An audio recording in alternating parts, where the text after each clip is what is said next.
Hello, everybody. Welcome, welcome, welcome. This is the first episode of the 10 Commandments Tuesday Growth Sundowner. We're calling it a day together. And with me, I have the pleasure to have a chance to talk to Mr. Patrick Trumpy again. Patrick, say hi.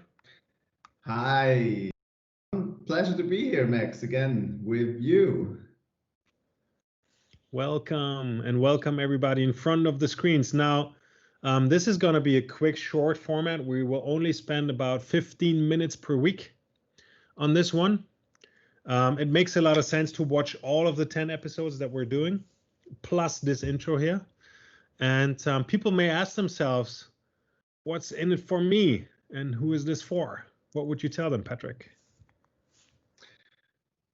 These are probably in that amount of time that we have here, like 10 minutes. I hope it's the most you can learn out of 10 minutes. It should be, and I'm happy to go into the topic actually, but it should be something that you can apply right away, right? Other things like just motivation is something, yeah, you're going to be motivated for 3 or 4 days and think like, yeah, learn something, but it's usually the application of that, that you need to be able to do something, to change something and to test stuff.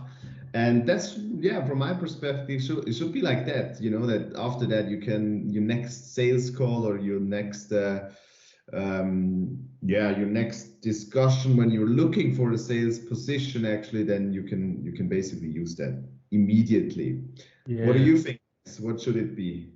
Yeah, I absolutely agree. And we feel that people who get the most value out of this are typically people looking to get into a sales career or try to understand their sales job better.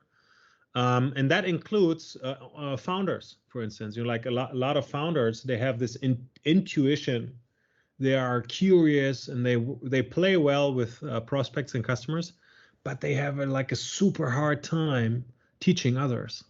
They have a super hard time duplicating what they do. And then if you are the head of sales or you want to become the head of sales, if you're in marketing, if you're in any role that is customer facing, you should get something out of this here.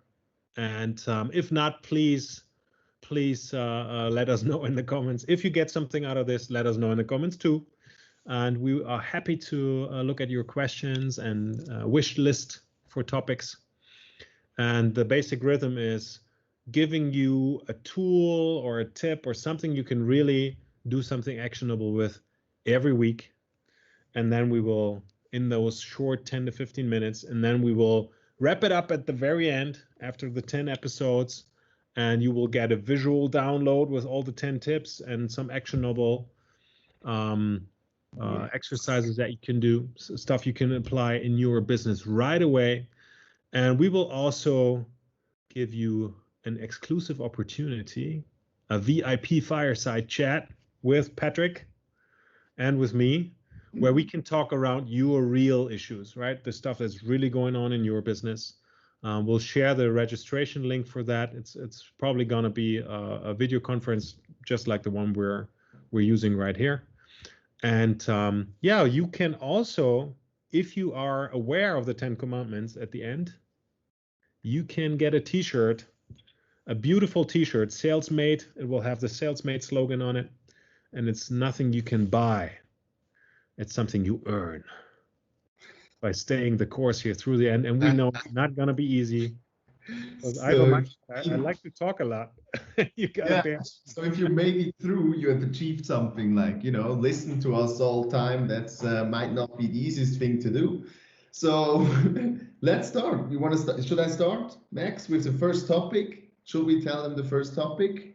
Yes, sir. I mean, we can at least detail what it is, right? Yes, I think you should actually do that because it's one of your favorite topics. All in all, I guess it's something you start with very early because it's a very fundamental thing.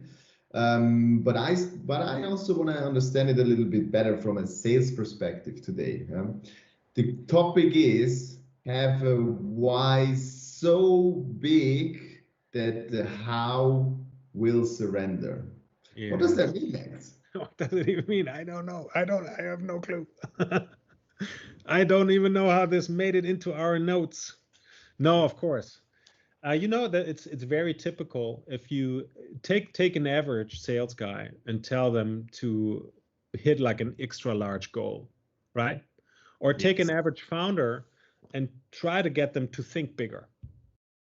Like, hey, like we invented something, right? A program that will help people implement 3 unfair advantages in their tech company right now, stuff they can use today, right? And we know, I mean, you've seen it, you know how it scales, you know the part of it that scale and which not. And so now we want them to imagine how many customers they can reach out to. Most of them will immediately have a number. It's their desired number, right? I would like to talk to, I don't know, I would like to reach out to 100 customers. Try to get them to think bigger. It's hard. If you tell them, yeah, you can reach out to 10,000 customers, they will tell you why that's going to be difficult, right? And that is, as soon as we have an imagination, as soon as we have a clear goal, our subconscious and all these rational mechanisms start working out how to do it. How do we want to do it? And then they immediately give us back a list of stuff that's going to be difficult, right? All the challenges that we will see, the hurdles and so forth. And that is easily something that can get you to give up, right? Even before you start, you will be willing to give up. And that's why people give up all the time. And they start thinking smaller. And it's okay to start small. I mean, that's like one of the, I think, most prominent sayings on this planet, probably. It's okay to start small, but you should think bigger, generally, right? You should really think bigger. And it's interesting. Grant Cardone had this 10X challenge last week, and whether you like it or not, he had an interesting Grant Cardone style question. He said, like, if I were to take 300 million euros, put it in a box, and put the box into like 30 kilometers from you in the next city, I deposit it. It's got your name on it, right? It's your name on the box. It's 30 kilometers, but you got to walk on broken glass. Will you walk on broken glass for the 300 million? And he had the participants it was a live call. He had the participants decide whether they would do it or not. And a lot of the people said, like, it's 300 million bucks. Come on. I would walk a handstand through the broken glass to get there. And that's what we're basically talking about. If it's really worth it, will you find a way, yes or no? So that's and the how do you do that, Max? How do you put that into the heads of the salespeople or in your own head that you should think bigger than you're thinking right now? Yeah, the basic, I mean, for some, it's enough to just understand that they should think bigger, and then they start thinking bigger. If that's not it, you can have a look at I mean, at why are you doing something in the first place, right? I mean, if someone's becoming a sales guy, taking on a sales job, what are their hopes? What are their dreams? What makes it so important for them to succeed? You can ask them. Say like, hey, you took the sales job, Patrick, for instance, you became the head of sales at Larry. Why?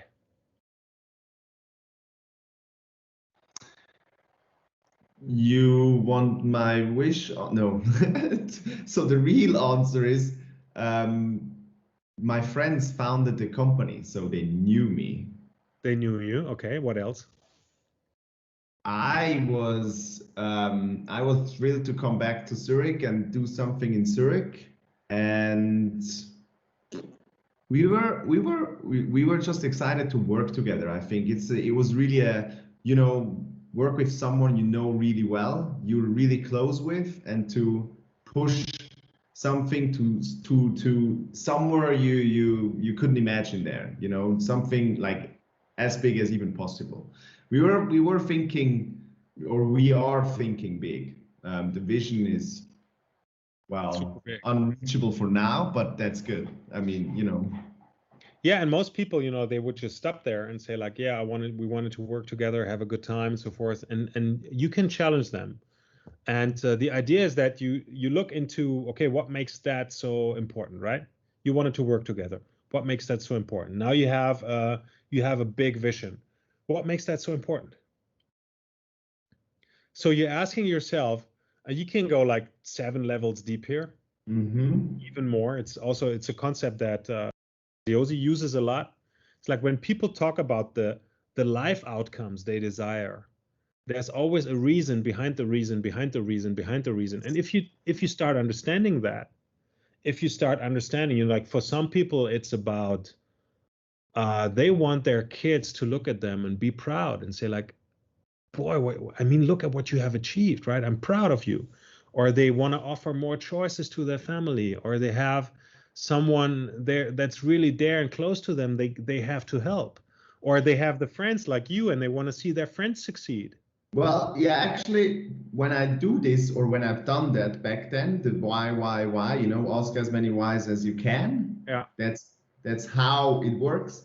I got to, or I always, my goal always was I want to be retired when I'm 40, which doesn't mean I don't want to be doing anything anymore when I'm 40. It means that I want to be financially independent so that I can do whatever I want. I can take 2 years off, not doing anything for 2 years, being wherever I want, Australia or somewhere else. I have no idea. I don't have plans, but I want to be retired when I'm 40. You don't want to have to work, right? Exactly. So I need 3-4 millions. So I need to do something where I actually can, have these upside potential. Yes, and you used a great slogan here, right? If you say like, I want XYZ so that I can outcome, like the other outcomes behind that, so that I can that, so my family can this and that. And it's when you start thinking about all those, you could call it ripple effects, you can call it butterfly effect, you could call it wave effect. It's the outcomes behind all the other outcomes. And once that gets big enough, it starts inspiring you. It starts creating images in your head. And all of a sudden it becomes so important that you will figure it out, right? Yes. We can have a hashtag on that shirt here. It says like figure outable. Like most of the stuff in our lives is totally figure outable. Somebody else has done it. Somebody else has done it. So it's possible. And if the why is not big enough, what happens is this it's going to be difficult game that's going on in your head gets stronger, it kicks in earlier, and it will actually give you a hard time. It's like that inner bad guy, that inner voice calling on your reason and trying to convince you that this is gonna be disappointing, right? You just rather not do it, rather not try. Why would you, right? Why would you? And then whatever it is, what you're trying, why would you get on stage in front of 2,000 people? Why would you try and beat a huge software giant at a customer or something and win? Like all the stuff that's hard, that's probably most of the time I found in my life, that's stuff that's also very rewarding. But if it's not important enough for you, if you don't feel the importance, then it's probably nothing you will achieve. And in order to build that momentum, in order to build the euphoria around it, and really want it and really get going, that's why we say like you got to have a why so big that the how will surrender itself, turn itself in. That's the idea. Amazing. I think I thoroughly understand what you meant by that, actually. I was actually thinking of something else as well that we could do with why so big that the how will surrender. Question is, should we do it the next time? Because 10 minutes are up. 10 minutes are up mean, should we? Because there's always also another why so big that the how probably is not going to surrender. You still need it, but it's not as important anymore when the why is incredibly big. Yeah, I mean, we're always trying to over deliver. You promised people that they will get something out of this episode. I feel that it's important. Let's squeeze it in here. So when you talk, let's assume you have a product or a service or whatever, Yes. or you want to solve something, some problem for your customer, right? Or you want to help them achieve results. Let's call the results you want to achieve with the customer, the challenges he has to solve them. That's the why, right? Why are they buying your product? I hear You're you. filling need. You are helping to achieve results. You're not going to talk about how you're going to do this or what technology you have. You're going to talk about the why first. Why do you actually need to talk further, right? First, why are we here together? In the first call, why are we here? And then at some point much later, when you see, okay, actually it makes sense that we might be able to solve this because we have solved it with other customers as well, then talk about how you do it today, how you can do it maybe with the product or service you have. What do you think about that? I think that's brilliant, and it's great that you're pulling the conversation towards that end, because I think that's actually not two separate pairs of shoes. It's the same thing. It's an art, and it's a way to get those things, like congruent. Your personal why you want to achieve something, why you need to be successful at your game, the why behind the product that the company is building, right? All of those outcomes they want to achieve for mankind, for the customer, for the community, for the company, the why behind the company, right? And the customer's why. All of those, if all of those are building a straight line, you'll be like super successful, because that all this aligned purpose can easily lead to a free flow of value between those stations, if you will, and everybody is working towards the same goal. And then a lot of those typical frictions disappear, right? Where you have trust issues and pricing issues, and you gotta have this guarantee and that guarantee, and we're doing pre-sales and we're trying to prove each other wrong or right all the time. That will be gone once those whys are getting bigger, right? Once everybody wants to be successful with it, and that will give us speed at the end, right? That will make the whole game faster, moving better, moving quicker. So yeah, perfect, great. So we will make this actionable for everybody in front of the screens. After episode 10, you will get this super cool download. We now know that there's gonna be a figure outable hashtag on one of the shoulders of the shirt. And yeah, good luck working on the whys. Yeah, pleasure. It was a pleasure, Max. Very interesting again with you here. And yeah, I hope it was something that you were thinking of, like actionable, and go implement that. Think about the why first.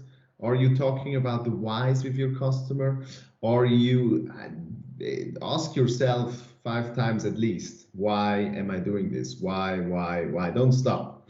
Don't stop. Just ask yourself that question as often as possible and write it down. Yeah. And 5 then levels, 7 levels, however deep you want to go. It should be at least 5 levels deep, because the first 2 are easy. You've trained that, you've been there, we all know it. We all been, like Simon Sinek is no news out there. But the third one, the fourth one, is typically where you start feeling something. That's very valuable. Let us know in the comments if you've tried this little exercise. Let us know in the comments what you think about it. Thanks for your time. Thanks for attending. Patrick, final words?